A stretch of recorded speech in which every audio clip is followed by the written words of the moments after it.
नमस्कार, स्वागत है आप सभी का। मैं हूं आपके साथ शावनी पटनायक। बुलेटिन की शुरुआत करेंगे पूर्व मंत्री अमर अग्रवाल के बयान पर। बिलासपुर के महापौर रामशरण यादव ने पलटवार करते हुए कहा है कि भगवान श्री राम का ननिहाल है छत्तीसगढ़। बता दें कि पूर्व मंत्री अमर अग्रवाल का कुछ समय पहले एक बयान सामने आया था, जिसमें उन्होंने कहा था कि छत्तीसगढ़ को वर्तमान कांग्रेस सरकार सनातन धर्म और संस्कृति का राजनीतिक लाभ उठा रही है, जिस पर अब बयानबाजी शुरू हो गई है।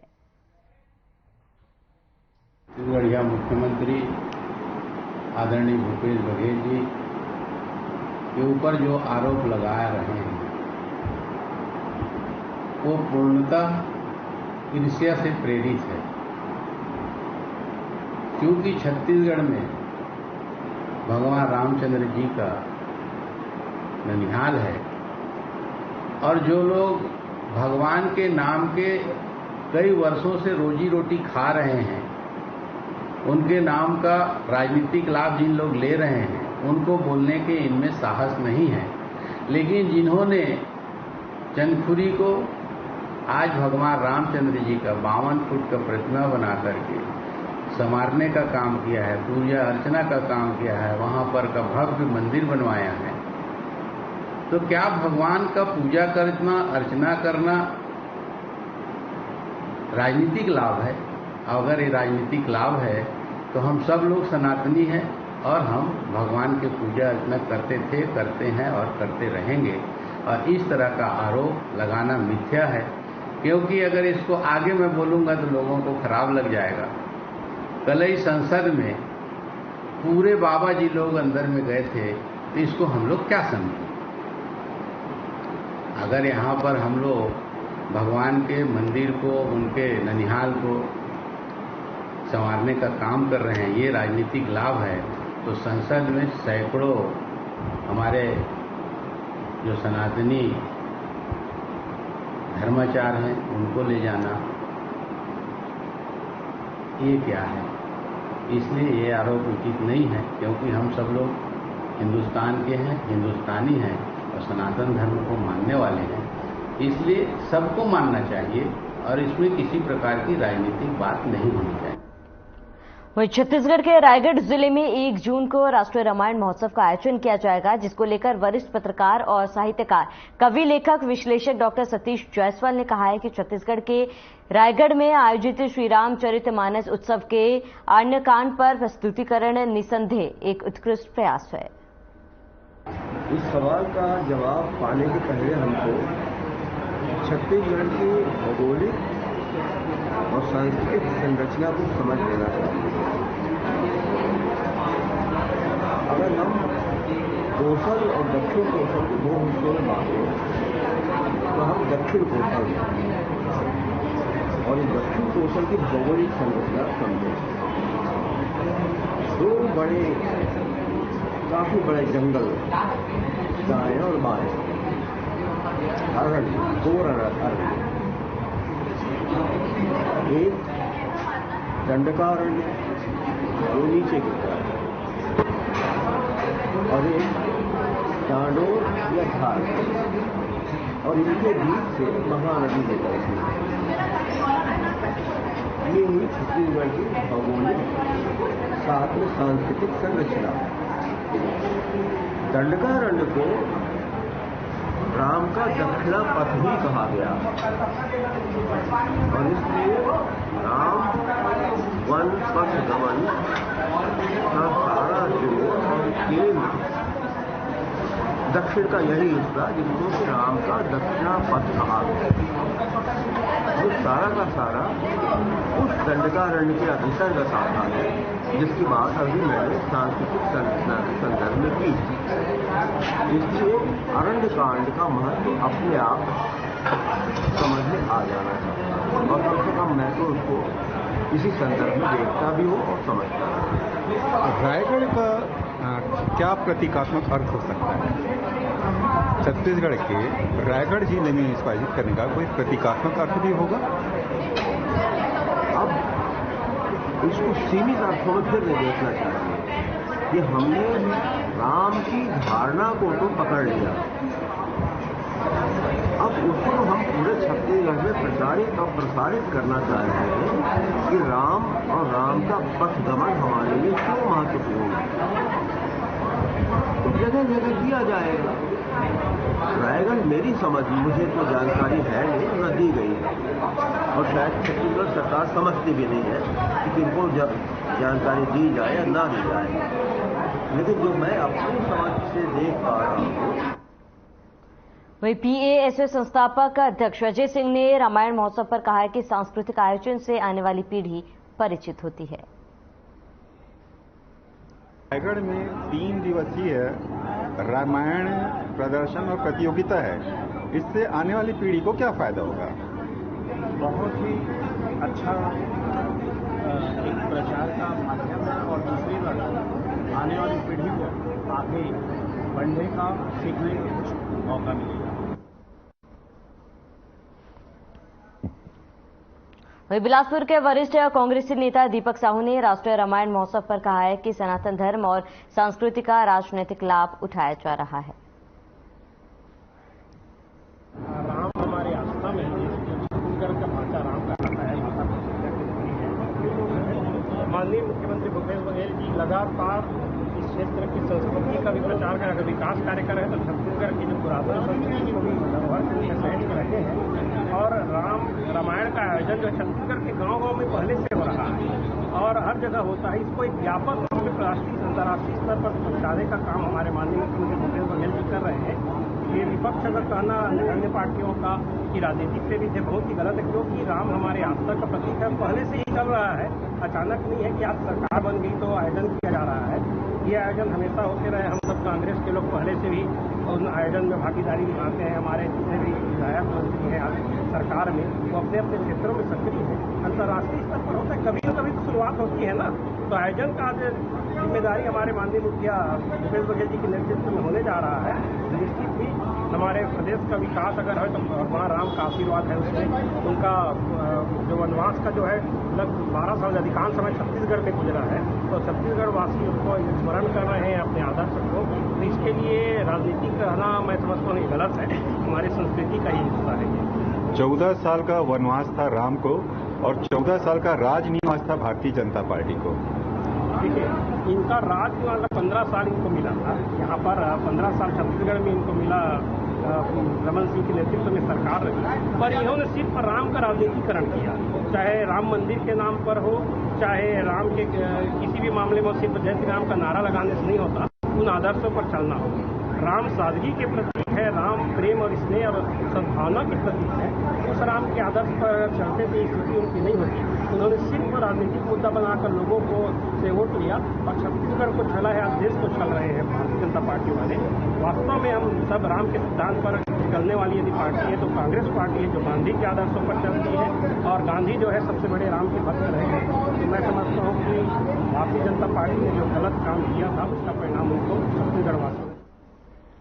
बिलासपुर की वार्ड पार्षद शहजादी कुरैशी ने रायगढ़ में आयोजित होने वाले राष्ट्रीय रामायण महोत्सव पर कहा है कि रामायण मेला का आयोजन भारतीय राष्ट्रीय सांस्कृतिक परंपरा है और सबके लिए साझा है। बिलासपुर वार्ड पार्षद का बयान सामने आया। सरकार जो कदम उठाई है वो आपसी भाईचारा के लिए एक बहुत मजबूत कदम है। आज के दौर में जब भगवान श्री राम का नाम लेकर लोग वोट बैंक की तैयारी कर रहे हैं, उस समय धार्मिक आस्था के रूप में, चूंकि बिलासपुर और छत्तीसगढ़ भगवान राम का ननिहाल है, और ऐसे समय में इसके पूर्व की सरकारों को ये फैसला कर लेना था जो राम के नाम पर राजनीति करते हैं। हमारी सरकार तो राम जी के नाम पर एक अच्छा काम कर रही है और उसका स्वागत हम छत्तीसगढ़ वासियों के साथ साथ पूरे देश को करना चाहिए। वहीं बिलासपुर विधानसभा चुनाव क्षेत्र के लोकप्रिय विधायक शैलेश पांडे ने अपने जन्मदिन के अवसर पर मिल रही शुभकामनाओं और आशीर्वाद पर कहा कि नागरिकों ने ही उन्हें प्रतिनिधि बनाकर जिम्मेदारी दी है। विकास जितना भी किया जाए वो और नई संभावनाओं को प्रशस्त करता है। बिलासपुर हमारा एक ऐसा पहला शहर है जो पिछले 15 साल जो है, जब भारतीय जनता पार्टी थी, सब विकास के लिए तरसता गया। ना अरपा के लिए कुछ काम हुआ, ना ब्रिज के लिए कुछ काम हुआ, ना एयरपोर्ट के लिए कुछ काम हुआ, ना शिक्षा के क्षेत्र में कोई उन्नयन किया, ना स्वास्थ्य के क्षेत्र में उन्नयन किया। और तो और 15-20 साल जो यहाँ के जनप्रतिनिधि रहे, उन्होंने कोरोना के काल में भी कोई काम नहीं किया, जनता की कोई मदद नहीं। हमको विकास के लिए हम अपना काम कर रहे हैं, हमारा विकास, हमारा अरपा में इतना काम कर रहे हैं, 300-350 करोड़ का काम चल रहा है। सबको होता है बैराज बन रहा है, स्कूल बन रही है, एयरपोर्ट चालू हो गया है, स्कूल आत्मानंद खोल दिए हैं, मल्टी लेवल है, सुपर स्पेशलिटी हॉस्पिटल खोल दिया है, बी ग्रेड सिटी के दर्जे पे आ गए हैं और लगातार काम बिलासपुर की जनता की सेवा कर रहे हैं। हम ये चाहते हैं कि हमारा बिलासपुर जो है रायपुर के समकक्ष खड़ा हो, ये मेरा सपना है और बिलासपुर रायपुर में कोई फर्क न हो, इस दिशा में हम काम कर रहे हैं। सनातन धर्म, संस्कृति, आस्था का आप राजनीतिक उपयोग कर रहे हैं और ये सब सोचा है जो रायगढ़ में रामायण उत्सव हो रहा है। छत्तीसगढ़ की परंपरा सनातन धर्म संस्कृति हम सबकी परंपरा है और रायगढ़ में जो हो रहा है, क्योंकि भगवान श्री राम का ननिहाल है छत्तीसगढ़ और राम के लिए वोट मांगने वाले दूसरे लोग हैं। हम लोग भगवान राम को पाने के लिए भगवान राम की पूजा करते हैं। वो लोग भगवान राम का वोट, वो लोग भगवान राम का नाम लेते हैं वोट पाने के लिए, हम लोग भगवान को पाने के लिए राम का नाम। वो पूरा धार्मिक कार्यक्रम है, इसमें कोई राजनीति नहीं। बिलासपुर विधायक शैलेश पांडे के जन्मदिन पर कठपुतली कला संचालिका जीवित पपेट के साथ नगर विधायक शैलेश पांडे को संदेश देना चाहती थी। कठपुतली कला संचालिका ने शुभकामनाएं दी और विलुप्त होती कला के जीवन के लिए आवश्यक सहयोग की मांग की। आवश्यक सहयोग की मांग की गई है, जहां पर आपको बता दें कि विधायक के जन्मदिन पर कार्यक्रम का आयोजन किया गया था और इस दौरान कठपुतली कला संचालिका ने शुभकामनाएं दी। इसके साथ ही जीवित और आवश्यक सहयोग की मांग की है।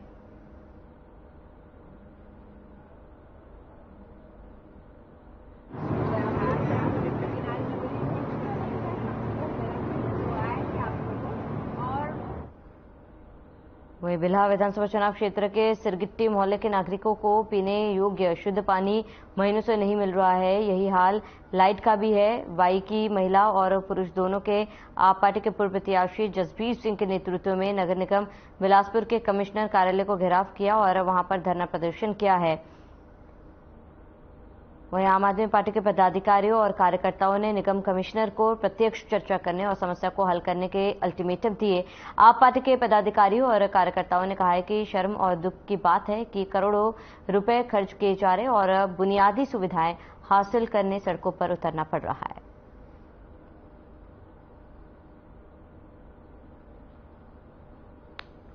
तो कमिश्नर कार्यालय पर धरना प्रदर्शन किया गया और मूलभूत सुविधाओं को लेकर परेशान है लोग।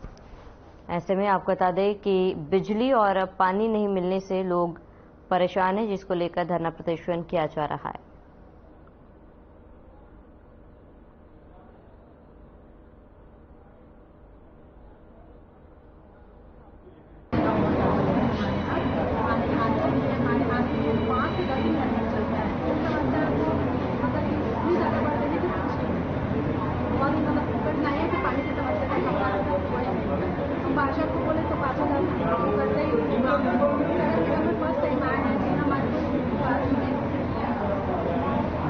पहले आप लोगों का नगर पंचायत जी हमारा नगर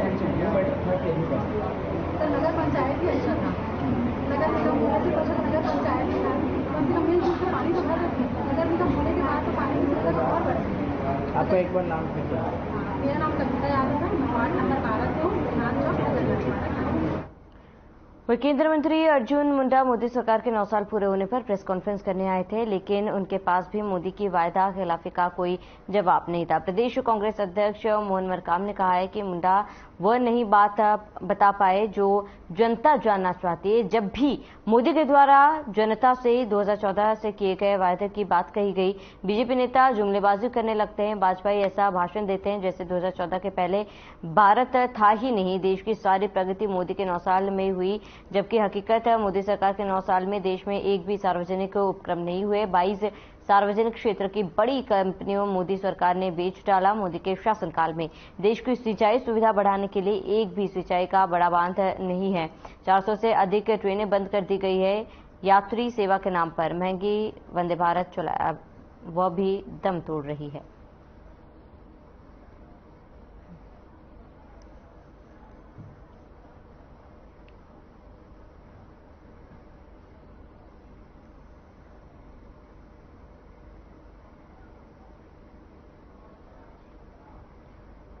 रमन सिंह द्वारा शराबबंदी के वादे पर प्रतिक्रिया व्यक्त करते हुए प्रदेश कांग्रेस संचार विभाग के अध्यक्ष सुशील आनंद शुक्ला ने कहा है कि छत्तीसगढ़ में बीजेपी की सरकार रमन दिवास्वप्न है। रमन सिंह शराबबंदी की बात कर जनता को ठगना चाहते हैं। रमन सिंह किसी नैतिकता से शराबबंदी बात कर रहे हैं।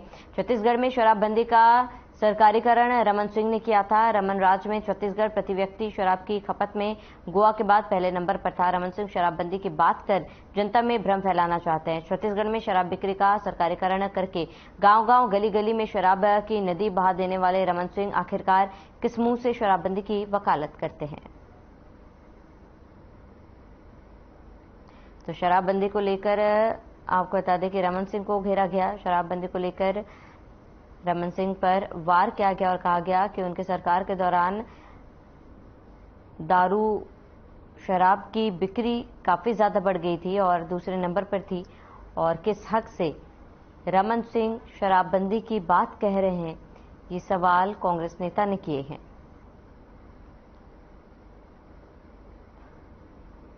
तो रमन सिंह पर निशाना साधा गया। शराबबंदी को लेकर कई आरोप लगाए गए।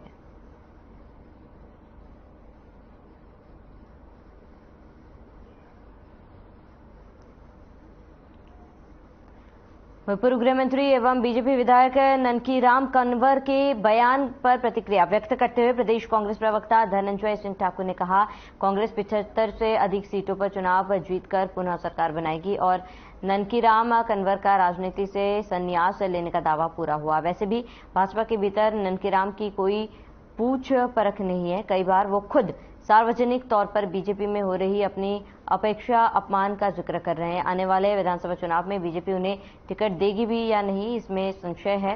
पूर्व गृह मंत्री ननकीराम कन्वर को पता है कि 2023 के विधानसभा चुनाव के लिए बीजेपी के पास ना तो मुद्दा है ना नेता है। ऐसे में बीजेपी की करारी हार का आकलन वो कर चुके हैं।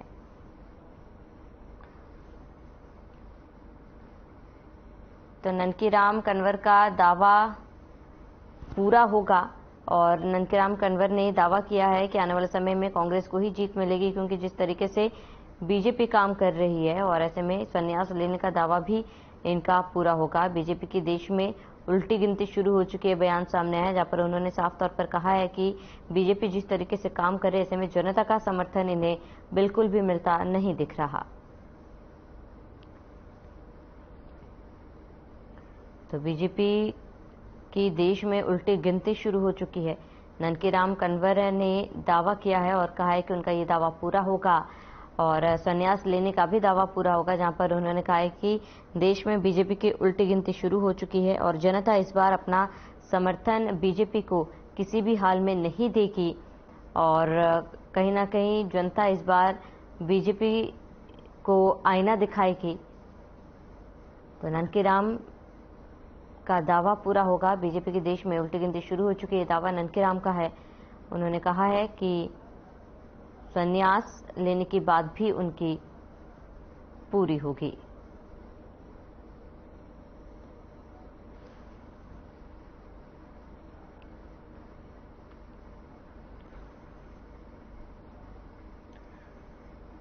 गरियाबंद जिला कांग्रेस कमेटी के जिला अध्यक्ष भाव सिंह साहू एक दिवसीय दौरे पर गरियाबंद जिला मुख्यालय पहुंचे, जहां पीडब्ल्यूडी रेस्ट हाउस में हर खबर न्यूज चैनल से बातचीत करते हुए लंबे समय के बाद छत्तीसगढ़ के शासकीय विभागों में हुए भर्ती प्रक्रिया के बारे में बताया। है जो नियम में आ रहा है सबको मिल रहा है, जिससे पूरा बेरोजगार लोग बहुत खुशी मना रहा है। और छत्तीसगढ़ में इसके पहले 2019 में जो केंद्र की सरकार वो वादा किए थे 2 करोड़ रोजगार देंगे साल में, लेकिन 2 करोड़ रोजगार तो नहीं मिला। और क्या है उसको पूरे छत्तीसगढ़ क्या पूरे देश के युवा बेरोजगार समझ रहे हैं। पहली बार कोई किसान का बेटा मुख्यमंत्री बना है और वो हर चीज को समझता है कि छत्तीसगढ़ के संस्कृति, छत्तीसगढ़ के माटी और छत्तीसगढ़ के आम जनता के भावनाओं को देखते हुए काम कर रहा है। इसलिए ये सब समस्या छत्तीसगढ़ का दूर हो रहा है, बेरोजगारों की समस्या को दूर किया जा रहा है छत्तीसगढ़ का सरकार। मैं सोचता हूं तो बीजेपी के कार्यकर्ता लोगों के बारे में क्या बोलूं, क्योंकि छत्तीसगढ़ का संस्कृति गांव, किसान, गरीब, मजदूर से जुड़ा हुआ है। हम लोग छत्तीसगढ़िया है, उन लोग है या नहीं मैं तो नहीं बोल सकता, लेकिन हम छत्तीसगढ़िया है, गांव के निवासी है और गौठान गांव का है। हम लोग पहले उसको जब छोटे थे तो खड़खा डार के रूप में जानते थे। गौठान शुरू से है, लेकिन गौठान में पैरा का व्यवस्था नहीं था, पानी का व्यवस्था नहीं था। इसका व्यवस्था हमारी सरकार द्वारा किया गया है। और जो जमीन आज हर गांव में, आज जमीन अगर घुरुआ के लिए भी खोजेंगे तो मिलना मुश्किल है, तो कम से कम हर गांव में 20 एकड़, 30 एकड़, 10 एकड़, 5 एकड़ का व्यवस्था शासन के द्वारा किया गया है। सबसे बहुत बड़ा पहल है गांव के लिए। उसके बारे में मैं कहना चाहूँ, भाजपा के लोगों के बारे में अब आने वाला समय में चुनाव 4 महीना बचा है, किसी प्रकार का उनके पास मुद्दा नहीं है। इसलिए इन लोग ढिंढोरा पीट कर कोई मुद्दा खोज रहे हैं। उसको पूरा छत्तीसगढ़ के लोग जान रहे। छत्तीसगढ़ में कांग्रेस की सरकार, उसके बारे में समिति का गठन किया है। समिति के निर्णय आने पर उसके भी बारे में विचार करेंगे हमारे मुख्यमंत्री जी। गरियाबंद जिला कांग्रेस कमेटी के जिला अध्यक्ष भाव सिंह साहू एक दिवसीय दौरे पर गरियाबंद जिला मुख्यालय पहुंचे, जहां पीडब्ल्यूडी रेस्ट हाउस में हर खबर न्यूज चैनल से बातचीत करते हुए कहा, इस बार गरियाबंद जिला के दोनों विधानसभा राजिम और चिंद्रानवागढ़ में बूथ गठन का कार्य, जोन सेक्टर का कार्य पूरी तैयारी के साथ चल रहा है और आने वाले समय में दोनों सीटें कांग्रेस की झोली में देंगे, ऐसा हमारा प्रयास चल रहा है। तो बूथ गठन का कार्य जोरों पर है और ऐसे में जिला अध्यक्ष का एक दिवसीय दौरा, जहां गरियाबंद जिला मुख्यालय ने कहा है कि बूथ स्तर पर कोशिश की जा रही है कि इस बार जीत केवल कांग्रेस की ही होगी और बूथ गठन का कार्य भी जोरों शोरों से चल रहा है। जिला अध्यक्ष बता दें एक दिवसीय गरियाबंद दौरे पर थे, जिस दौरान इन्होंने ये बयान दिया है कि बूथ गठन का कार्य जोरों पर है।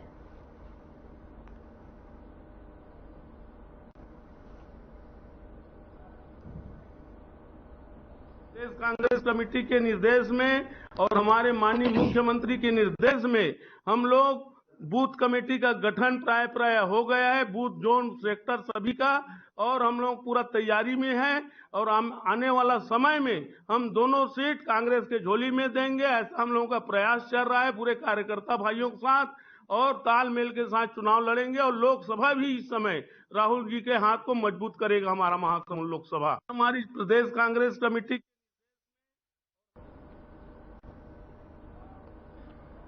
तो चलिए इसी के साथ इस बुलेटिन में फिलहाल में सब देते हैं। देश प्रदेश के तमाम बड़ी खबरों के लिए बने रहे हमारे साथ।